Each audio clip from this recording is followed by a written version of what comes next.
Nā kāre mātau I te hiahia I tētahi wāhi rāhui anō, mō te hunga e hoki mai ana. Koinei tā ngā kainoho orotorua e whakahē nei I te hiahia o te kāwanatanga ki te whakatū wāhi rāhui ki tētahi o ngā hōtera o te rohe. Ki te tutuki koinei te wāhi tuawha ki rotorua. Ia e nei kua tīmata petihana te kaiarahi takirua o te rōpū tōrangapū Māori Arawiri Waititi ki te whakahē I te tono nei. Kei tō tātou tangata Moana Makapeluli, te re tōtanga o ngā kōrero. Nei ki te rohe matua o rotorua, he māmā te kite I nei wāhi rāhui, me ngā whainga te kāwanatanga ki te whakatū I tētahi anō. Me waiho ngā tāne nui te Māori, no te mea ki te heipū tēnei ngangara ki runga ia tātou te iwi Māori, ka tai anō ka kite I te ngaua tino nui, te ngaua kino. Kiwis have a right to come home and we want them to be safe and we want New Zealanders to be safe, but they've already got 3 hotels in Rotorua. We're doing more than our fair share. Maybe the government should look elsewhere rather than saying Rotorua is a backup. Tērā ngā whakahē kaha a te iwi.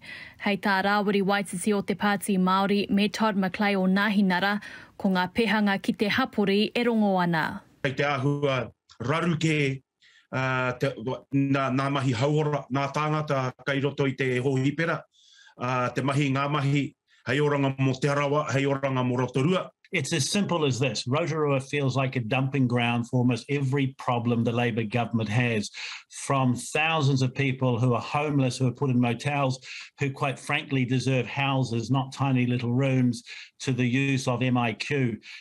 E whakai ana hoki tēnei kai kaunihira mema poari anō hoki mo te poari hauora. We've got mental health issues that need to be addressed. We've got an increase in violence and, of course, in family harm as well. In particular, I have to say family harm, domestic violence. And these require existing resources to be focused on in those areas. E whātekau ora o ngā kainoho I konei he Māori, te ranga a wanga mo te iwi ki te puta te mate uru tā I wainga I te hapori. Kei te mana ki tonu rātau I te hunga kai roto I a rātau. Engari, ko tai te wā, kia waiho a te arawa, kia hiki anō hoki a te arawa. We have been welcoming in the past and now do not abuse our welcome and our hospitality.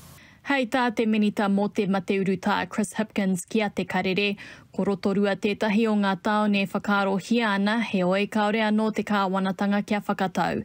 He maha hoki ngā kaupapa hei whakarohia pēnei te rite o ngā hōtera me te tawhiti ki te hohipera. Ngāngara tai huna, koina hoki tō mātau hia kia kauaka rawa. Tēnei tuahuatanga ngāngara e whai pānga ki o tātou tāngata. Well, the government needs to listen. I mean, we've done our bit. He taone noho pō kaikaha ke ana I tēnei wā, me te hiahia kia kaua anō e pērā. Moana Makapeluli te karere.